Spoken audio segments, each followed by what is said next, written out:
Welcome back, folks. Texas Patriot Off-Road and Outdoors. We're working on a 2005 Ford F-150 today. It's got the 5.4 liter Triton. It is four-wheel drive.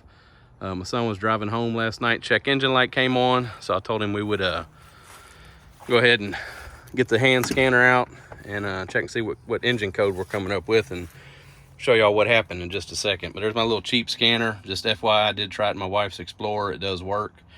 Let me hook it up real quick and I'll show you what we're looking like. So for those of you that aren't familiar, any of these little hand scanners here you can plug into your vehicle access port under the dash.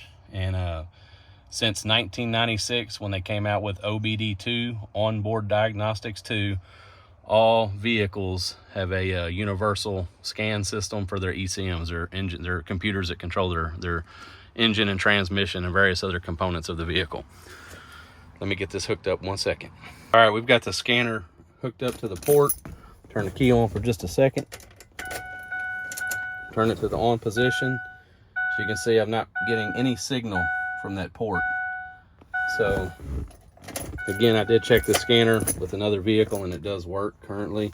So what we're gonna do, we're gonna go over to the other side of the truck.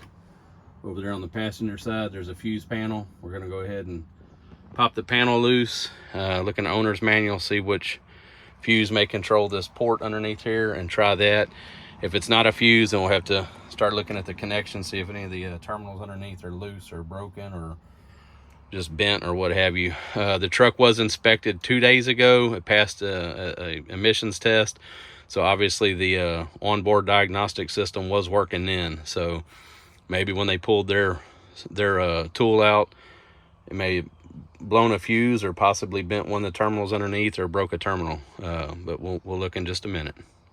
All right, we're on the other side of the vehicle here. Again, this is the passenger side. Underneath the dash, as you can see,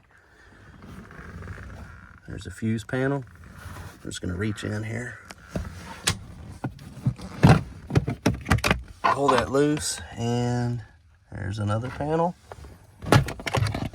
and there's your fuses there, fuses and relays, some of them anyway. And it looks like all of these are numbered in relation to the fuse. So I'm going to get out the owner's manual, take a quick look and see what I find. All right, we got the owner's manual out. 2005 F-150. I already turned to the page, so I already found it. So here's your section here. We're going to go to page 2.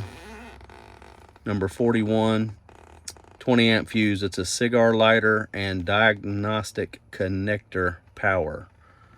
So there's a very good chance, or I'm hoping it's just a fuse, and hopefully it was just an anomaly while the fuse blew. Maybe they pulled it out too rapidly or something, who knows. Again, a cigarette lighter is also on that circuit too. So get down there and pull this out. All right, 41, which is here. Right there. So if you turn this way, that'll be 4 up from the bottom.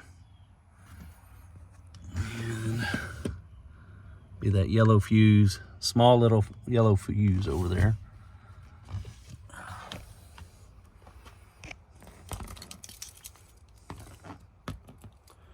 Don't have my phone holder right now, folks, so I apologize. Kind of did this video kind of on a spur of a moment.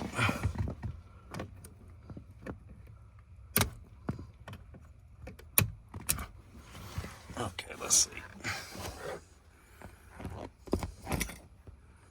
Yep, that's blown. Awesome. Well, hopefully awesome. All right, I'm going to replace this fuse and install a new one, and we'll see what happens. All right, we're back. There's an old case side buster. I did a review on this a while back. Look at that patina on that bad boy. That's that new case. Not chrome vanadium, carbon steel. Anyway, back to the situation at hand. Get it to focus. Well,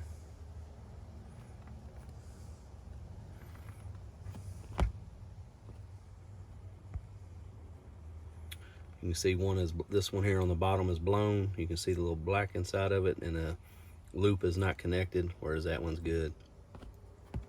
So we're going to reinstall that bad boy. And we're going to see if we can I guess they think you need to be little bitty to work on these things. All right, we got it back in place. We're gonna walk over there and plug it in and turn the key on, see if that deal works.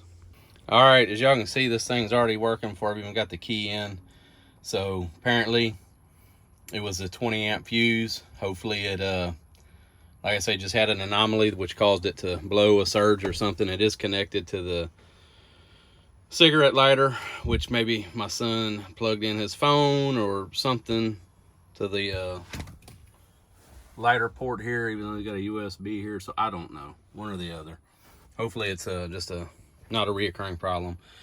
But anyway, now that that's fixed, I'm gonna get back on to the original problem of why the check engine light came on last night, and hopefully it's not something major. Truck does have about 180,000 miles on it, and after all, it is a Ford, so ain't no telling what's wrong with it. You got the good old Chevy over there running strong, stage 3 cam in her. Of course, she looks like she ain't ran in a while. Anyway, folks, thank y'all for watching Texas Patriot Off-Road and Outdoors.